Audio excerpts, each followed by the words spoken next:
आदाब। मुनसिफ बिहार में आपका इस्तकबाल है। मैं हूं आपके साथ सैयद अनवारुल्लाह गौरी। आगे बढ़ने से पहले नजर डालेंगे हेडलाइंस पर। वज़ीर आला नीतीश कुमार ने मुल्क के बहादुर जवानों की कुर्बानियों को करार दिया लाजवाल। मुसल्लह अफवाज की फ्लैग डे के मौके पर कही बात।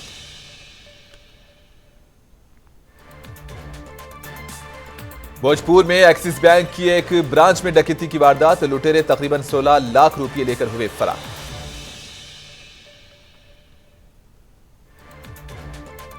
राजीव रंजन खुदकुशी वाकई में मेडिकल कॉलेज के तुलबा का एहतजाज जारी। मुतालिबात के पूरे न होने पर एहतजाज में शिद्दत पैदा करने का इंतबाह।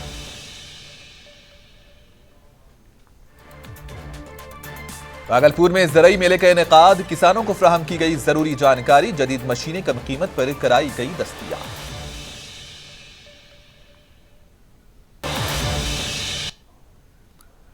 मुसल्लह अफवाज के फ्लैग डे के मौके पर सोल्जर वेलफेयर डायरेक्टोरेट के डायरेक्टर ब्रिगेडियर मुरुगेंद्र कुमार ने एक अनोए मार्ग पर वाक़ संकल्प में वज़ीर आला नीतीश कुमार से मुलाकात की और उन्हें परचम का बैच लगाया। इस मौके पर चीफ मिनिस्टर ने Bihar state ex service man fund में अपना हिस्सा अदा किया और मुल्क के बहादुर सिपाहियों के तय अपनी इज्जत और तकरीम का इजहार किया। इन्होंने कहा कि जवानों की कुर्बानियां लाजवाल हैं।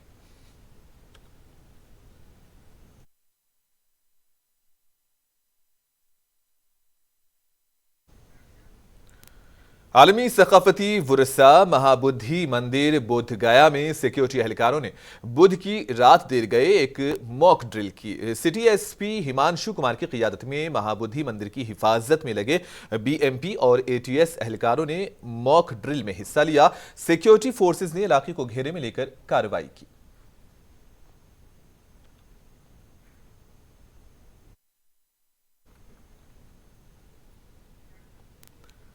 भोजपुर में एक्सिस बैंक की एक ब्रांच में डकैती की वारदात अंजाम दी गई और लुटेरे तकरीबन 16 लाख रुपए लेकर फरार हुए। बताया जा रहा है कि 5 से 6 लुटेरों ने बैंक में घुसकर तमाम बैंक मुलाजिमीन को यरगमाल बनाया और उन्हें एक कमरे में बंद किया, जबकि कैश काउंटर पर रखे तकरीबन 16 लाख रुपए लेकर फरार हुए। इस डकैती के हवाले से बताया जा रहा है कि बैंक मुलाजिमीन ने किसी फोन के जरिए इस डकैती की इतला पुलिस को दी और कुछ ही देर में मुकामी पुलिस इंतजामिया के आला हुकाम ने बैंक को चारों तरफ से घेरे में लिया। बैंक मुलाजिमीन को बहिफाजत बाहर निकाल लिया गया। पुलिस का कहना है कि सीसीटीवी से मुलजिमीन की निशानदही की गई है और उनकी तलाश जारी है।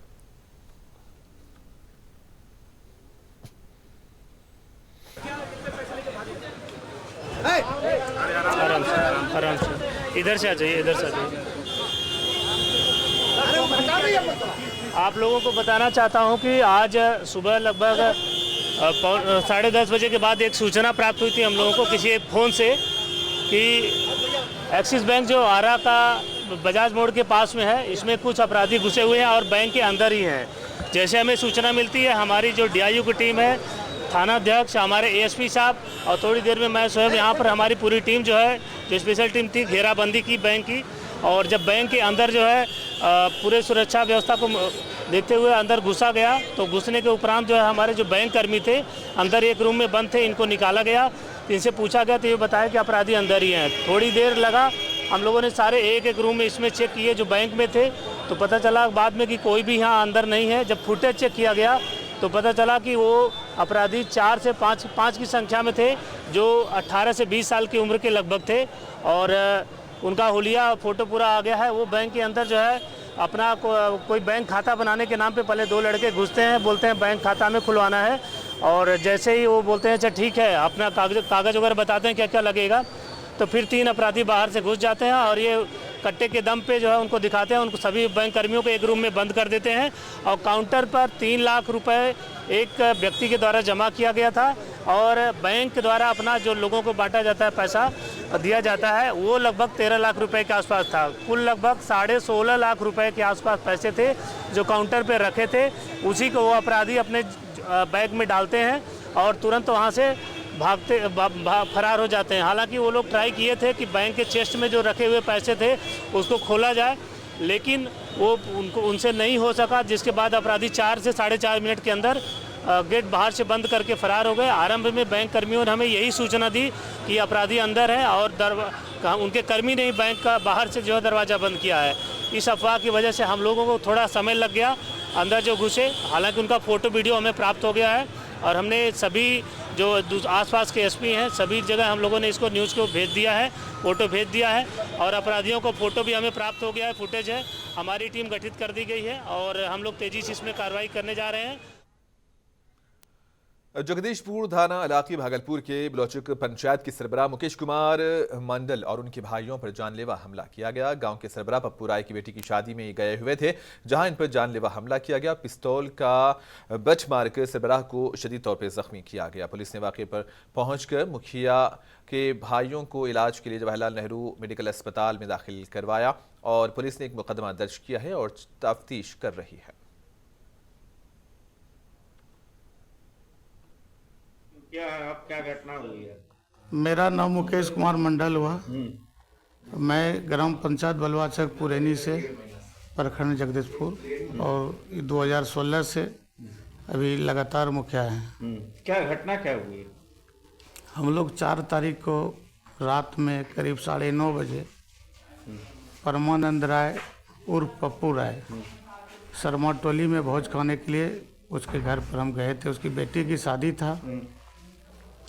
पहले से वहाँ घात लगाए बलवाचक के वर्तमान सरपंच जवाहरलाल यादव, उनका बेटा रणवीर यादव, उनका भाई दौलत यादव और डबलू यादव और अम्बरन यादव और गुंजन यादव, ये लोग पहले से सब वहाँ मौजूद था। हम जैसे गए तो टेबल वहाँ भरा हुआ था तो हम बगल में बैठ गए। नालंदा जिले में मुजरिमों के हौसले बुलंद हैं। फिर नूरसराय थाना इलाके की तियारी गांव में बदमाशों ने जिला परिषद की रुकन प्रीति देवी और उनके शौहर कमलेश चौहान पर हमला कर दिया। दरअसल कमलेश चौहान अपनी बीवी जिला परिषद मेंबर प्रीति देवी के साथ जा रहे थे। बदमाशों ने कार की पार्किंग को लेकर मामूली झगड़े पर गाली गलौज शुरू कर दी। कुछ ही देर में यह झगड़ा फायरिंग और तसादुम में तब्दील हुआ। फायरिंग और रुकावट को देखकर जिला परिषद के अरकान और जिला परिषद के नुमाइंदों ने अपने साथियों के साथ वहां से भागना ही बेहतर समझा, वरना उनकी जान जा सकती थी। इस वाकये के बारे में जिला परिषद की रुकन प्रीति देवी ने कहा कि साबिका इंतखाबी दुश्मनी की वजह से आज उन पर जानलेवा हमला किया गया है। छठियारा का निमंत्रण था, मेरा ड्राइवर है ना उसका भतीजा हुआ था, उसी का निमंत्रण में हम लोग जा रहे थे। जाते ही मैंने गांव में जैसे ही गाड़ी घुसा वहाँ पे तो उन लोग 10-15 लोग थे पहले से इकट्ठा हो। मैंने बोले कि भैया कि जे थोड़ा सा गाड़ी हटाइए, जे पार्किंग करने दीजिए गाड़ी थोड़ा सा हटाइए। तो उन लोग बोला ना कि अरे माधर चोर जे कौन है, जो हमको पता हमला करने लगा। फिर हमको ऐसे पकड़े खींचा तो हम तो गाड़ी में हमारा हस्बैंड धकेल दिए। डॉक्टर रमाकांत पासवान है जो धारदार हथियार से हमारे सर पर मारा, जिससे गहरा हमको सर कट गया, जिससे काफ़ी ब्लड गिरा जो आप देख रहे हैं। और दूसरा जान मारे के नियत से हमारे पत्नी पर गोली चलाया जो जिला परिषद सदस्य है। विवाद क्या था? विवाद क्या था? विवाद हमको अभी तक नहीं समझ में आ रहा है कि विवाद क्या है। हम तो ही न समझेंगे कि चुनावी रंजिश है। पहले कुछ हुलल की। तातारपुर के जैन पेट्रोल पंप के मैनेजर जय किशन शर्मा कत्ल केस में अदालत ने मुलजिम पप्पू शाह को बरी कर दिया। पप्पू शाह ने अदालत के फैसले पर इत्मीनान का इजहार करते हुए कहा कि उनका इस केस से कोई ताल्लुक नहीं था, इसीलिए उनके खिलाफ कोई गवाह भी नहीं था। वाज़ेह है कि 27 फरवरी 2014 को देर शाम भागलपुर के कोतवाली थाना इलाके में पेट्रोल पंप के मैनेजर जय किशन को गोली मारकर हलाक किया गया था। ये जय किशन की हत्या हुई थी। पेट्रोल पंप पे वो जॉब करते थे। उनके परिवार से ना हमको कोई मतलब था, ना लेना था, ना कोई हमारी उन लोग से कोई रिश्तेदारी है। ना मैं जय किशन को जानता भी था कि कौन जय किशन है। जय किशन की हत्या हुई। हत्या होने के बाद क्या कारण से मेरे पे आरोप लगाया गया, इसके पहले और भी 1-2 अभियुक्त थे इसमें। उन लोगों के हिसाब से मेरे पे क्या कारण से आरोप लगाया गया मैं नहीं जानता इस बात को।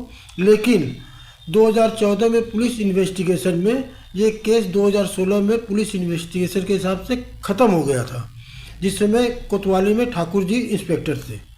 उसके बाद 2016 के बाद फिर इस केस को खोला गया। इस केस को खोलने के बाद फिर मुझे मुख्य आरोपी बनाया गया। मुख्य आरोपी बनाने के बाद मेरे पे वारंट भी हुआ। मैंने हाईकोर्ट से, यहाँ से मेरी बेल रिजेक्ट भी हुई। मैंने हाईकोर्ट से बेल लिया। न्यायालय का पूरा मेरे ऊपर ध्यान रहा, मैं सही और सच्चा। भागलपुर बरवरी RHMT लेन के विजयकांत कुमार ने BPSC के जरिए मुनक़िदा असिस्टेंट प्रोसिक्यूशन ऑफिसर इम्तिहान में अपनी पहली कोशिश में कामयाबी हासिल की। असिस्टेंट प्रोसिक्यूशन ऑफिसर के तौर पर मुंतखब होकर इन्होंने जिला समेत पूरे बिहार का नाम रोशन किया। वाज़ेह है कि विजयंत कुमार भागलपुर जिले के रहने वाले हैं। उनके वालिद का इंतकाल साल 2013 में हुआ था। विजयकांत को अपनी पढ़ाई में बहुत सी मुश्किलात का सामना करना पड़ा, लेकिन घर वाले इसकी हौसला अफजाई करते रहे। आखिरकार इसने अपने मकसद को हासिल कर लिया है। कि जब लॉ कॉलेज में मैं पढ़ रहा था तो उस समय मुझे बताया गया, या जो हमारे सीनियर लोग थे वो बताए कि अभियोजन पदाधिकारी कर भी एक पद होता है जिसमें कि बहुत ही अच्छा मौका मिलता है समाज से जुड़ने का और समाज के लिए कुछ करने का। तब से मैंने बीपीएससी के लिए तैयारी करना शुरू किया, जुडिशियल सर्विसेज के लिए तैयारी करना शुरू किया और लगातार तैयारी करता रहा।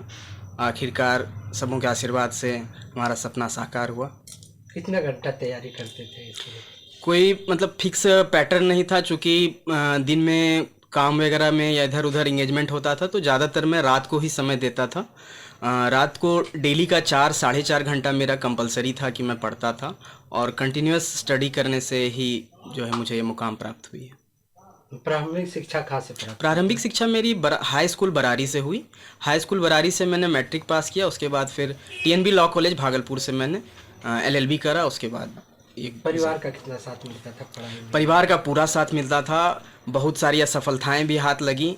उस समय में परिवार ने बहुत ही सहयोग किया और बहुत ही मोटिवेट किया कि कभी भी हार नहीं मानना है और हमेशा जो मेहनत करते हैं उससे सफलता मिलती है। युवाओं को क्या संदेश देना चाहेंगे? युवाओं को यही संदेश देना चाहेंगे कि जो भी कर रहे हैं पूरे मन से करें और निश्चित है कि अगर पूरे मन से आप किसी काम को करते हैं तो किसी न किसी दिन सफलता जरूर आपको मिलेगी। कैसा लग रहा? बहुत खुशी हुआ। पहला ऐसा लड़का निकला जो इस खानदान में जो कि सबसे हायर पोस्ट पे गया है और गजेटेड ऑफिसर जिसको बोला जाता है। लोग सोचता है कि क्लास 1 ऑफिसर हम बने। पहला ये खुशखबरी देने वाला इस खानदान में लड़का हुआ। कितना? भागलपुर जवाहरलाल नेहरू मेडिकल कॉलेज के एमबीबीएस से तुलबा का एहतजाज एक बार फिर शुरू हो चुका है। हालांकि इन्होंने मरीज के इलाज में किसी तरह की खलल नहीं डाली, लेकिन ओपीडी के सामने तुलबा का मुजाहिरा दोबारा शुरू हुआ। एहतजाजी तुलबा का कहना है कि हमने जिले इंतजामिया और कॉलेज इंतजामिया के साथ जो बातचीत की है इसमें एक खुसूसी कमेटी बनाई गई है और ना तो जिले इंतजामिया ने इस पर कोई तहरीरी हुक्म जारी किया और ना ही अस्पताल इंतजामिया। हम 5 निकाती मुतालिबात के हक में एहतजाज कर रहे हैं और आज तक हमारा एक भी मुतालिबा पूरा नहीं हुआ, इसलिए अब हम कमेटी की रिपोर्ट का इंतजार कर रहे हैं। वाज़ेह रहे कि हाल ही में मेडिकल के एक तालिबे इल्म राजीव रंजन ने फांसी लगाकर खुदकुशी की थी। देखिए 2 दिसंबर को जो 2022 बैच का छात्र था उसने आत्महत्या कर ली थी, मुख्य रूप से एनाटॉमी डिपार्टमेंट की प्रताड़ना के बाद। उसके बाद हम लोगों ने इमरजेंसी विभाग को बंद किया था, ओपीडी को बंद किया था, लेकिन सभी एमबीबीएस के छात्रों ने, इसमें कोई बैच नहीं, पूरे एमबीबीएस के छात्रों ने इस बात को ध्यान में रखा कि ओपीडी में पेशेंट को समस्या हो रही है, इसलिए ओपीडी को खोल के हमने शांतिपूर्वक दर से अपना जो राइट है उसको हमने प्रैक्टिस करते हुए अपना प्रदर्शन जारी रखा है। ये मांगते हैं कि उनके परिवार वालों को कंपनसेशन मिलना चाहिए, जो कि अभी तक कुछ नहीं मिला। हमारा एडमिनिस्ट्रेशन का कहना है कि सुसाइड केस में कंपनसेशन नहीं मिलता है। स्टूडेंट फंड तो रिलीज किया जा ही सकता है, उसके लिए इतना क्या अथॉरिटी की जरूरत है? उस बच्चे का फैमिली बैकग्राउंड बहुत ज़्यादा वीक है, बहुत ही ज़्यादा, तो टीचर्स अपने तरफ से कुछ। भागलपुर के कृषि भवन में 2 रोजा जिले सतह के ज़रई मेले का इनेकाद किया गया, जिसका इफ्तिताह भागलपुर के जिला मजिस्ट्रेट सुब्रत कुमार सेन और जिला ज़राअत अफसर ने मुश्तरका तौर पर किया। इस मेले में किसानों को फसल की कटाई और बुवाई के लिए जदीद मशीनें कम कीमत पर दस्तियाब कराई गई हैं। इसके साथ ही मेले में किसानों को काश्तकारी से मुताल्लिक़ हर किस्म की मालूमात भी फराहम की जा रही है। 2 रोजा जिले सतह के मेले में जिले के मुख्तलिफ हिस्सों से किसानों की बड़ी तादाद हिस्सा ले रही है। इसी दौरान जिला मजिस्ट्रेट ने किसानों से जदीद आलात का इस्तेमाल करते हुए खेती करने की अपील की और कहा कि जिन किसानों को कुरानदाजी के जरिए आलात खरीदने के लिए मुंतखब किया गया है वो 19 दिसंबर तक अपना सामान खरीद लें। बसूरत दीगर किसानों को दिया जाएगा। इस दौरान जिला मजिस्ट्रेट ने मेले में लगाए गए मुख्तलिफ स्टॉल्स का भी मुआयना किया। तो कैसा लाभ मिलेगा? देखिए, किसानों के बेहतरी के लिए लगातार राज्य सरकार और कृषि विभाग प्रयास कर रहा है। उसी कड़ी में कृषि यंत्रीकरण को बढ़ावा देने के लिए 50% से लेकर के 75% तक की सब्सिडी है विभिन्न यंत्रों पर और लॉटरी के माध्यम से ऑनलाइन सिलेक्शन किया गया है। पहले जो स्कीम थी कि पहले आओ पहले पाओ, वो इस बार बंद कर दी गई है और 700 से ज़्यादा किसानों का चयन भी किया गया है उनको 19 दिसंबर तक अपने डीलर्स से संपर्क स्थापित करके उन यंत्रों को खरीद लेना है और सब्सिडी की राशि भी राज्य सरकार देगी।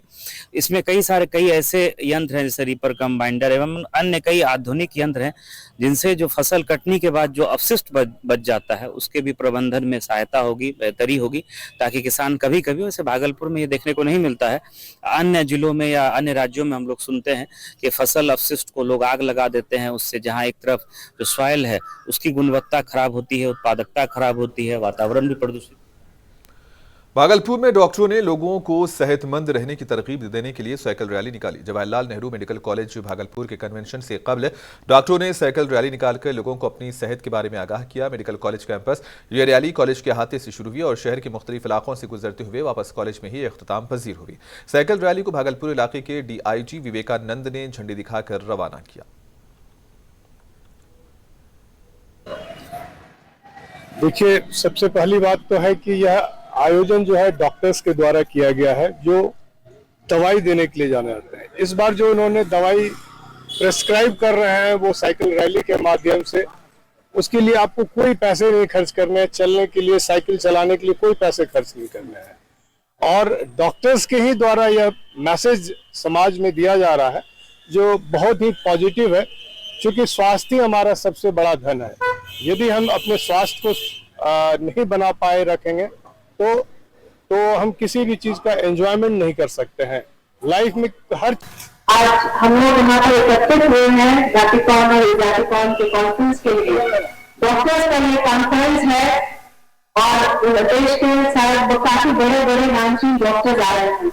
हम लोग का साइकिल रैली एक सिंबल है ये समाज के लिए और स्पेशली डॉक्टर्स के लिए, क्योंकि हम लोग जो कहते हैं मरीजों को हम लोगों को खुद करना चाहिए। हमारा विकास भारत संकल्प यात्रा का रथ आज जिले नालंदा के धोसरावा गांव पहुंचा। इसी दौरान लोगों को मरकजी हुकूमत की तरफ से चलाई जा रही कई फलाही स्कीम्स के बारे में भी वाकिफ करवाया गया। नाबार्ड के जिला तरक्याती मैनेजर अमृत बर्नवाल ने कहा कि सरकारी स्कीम्स का फायदा आखिरी फर्द तक पहुंचाने के मकसद से यात्रा शुरू की गई है। गिरियाख के ब्लॉक डेवलपमेंट ऑफिसर पवन कुमार ठाकुर ने बताया कि इस कैंप में लोगों को मरकजी व रियासती हुकूमत की स्कीम्स के बारे में जानकारी दी गई है। मेरा नाम संजीव कुमार है। मैं घोसरामा गिरियक नालंदा का निवासी हूँ। मैं प्रधानमंत्री किसान सम्मान योजना का लाभ ले रहा हूँ, प्रधानमंत्री उज्ज्वला योजना का लाभ ले रहा हूँ, प्रधानमंत्री अन्न योजना का लाभ ले रहा हूँ। इससे मुझे बहुत खुशी है और आशा करता हूँ कि अधिक से अधिक लोगों को लाभ मिल रहा है और अधिक से अधिक लोगों को और मिलेगा। मोदी सरकार बेहतरीन सरकार है, इसमें कतई संदेह नहीं है। मैं संतोष कुमार, मेरा घर घोसरामा हुआ। हमें PM किसान के सम्मान निधि योजना का मैं लाभार्थी हूँ और हमें राशन कार्ड से भी बहुत लाभ मिल रहा है और उज्ज्वला योजना के तहत हमको गैस सब्सिडी भी मिला है, के भी मिल रहा है, इससे भी बहुत लाभ है। गोपालगंज जिले में Janata Dal United ST cell ने आइन बचाओ मार्च निकाला। इस मौके पर डॉक्टर BR अम्बेडकर को खिराजी अकीदत पेश किया गया। जिले के जिला सदर राजकुमार राम की क़यादत में पार्टी के सैकड़ों लीडरान, ओहदेदारान और कारकुनान भी इस मौके पर मौजूद थे।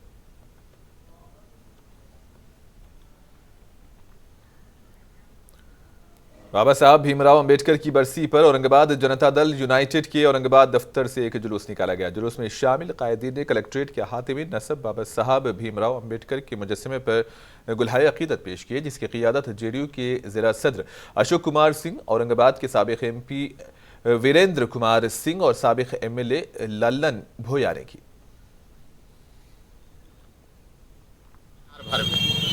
तो उसी के तहत इस खराब मौसम में भी हमारे कार्यकर्ता आए और अनुसूचित जाति के जिला अध्यक्ष विजय दास जी, हमारे पूर्व विधायक वीरेंद्र भैया, हमारे पूर्व विधायक ललन भैया जी और तमाम कार्यकर्ता और पदाधिकारी पार्टी के सारे लोग आए। भागलपुर में करनी सेना ने कौमी सदर के कत्ल पर एहतजाजी मार्च और कैंडल मार्च निकाला। एहतजाजी मार्च में जिले के करनी सेवा कारकुनान मौजूद थे। करनी सेवा की जानिब से कचेरी चौक से घंटा घर चौक तक एक एहतजाजी मार्च का इनेकाद किया गया।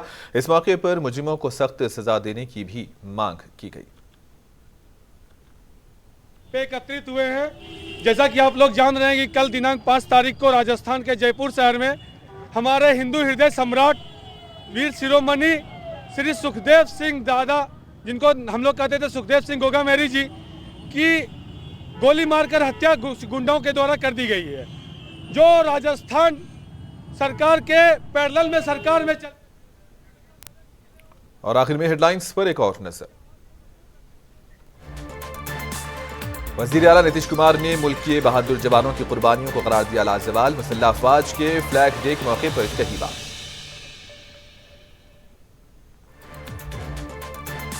भोजपुर में एक्सिस बैंक की एक ब्रांच में डकैती की वारदात। लुटेरे तकरीबन 16 लाख रुपए लेकर हुए फरार।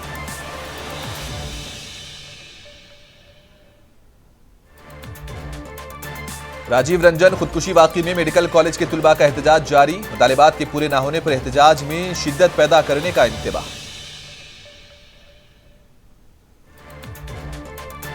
भागलपुर में ज़राई मेले का इनेकाद। किसानों को फराहम की गई जरूरी जानकारी। जदीद मशीनें कम कीमत पर कराई गई दस्तयाब।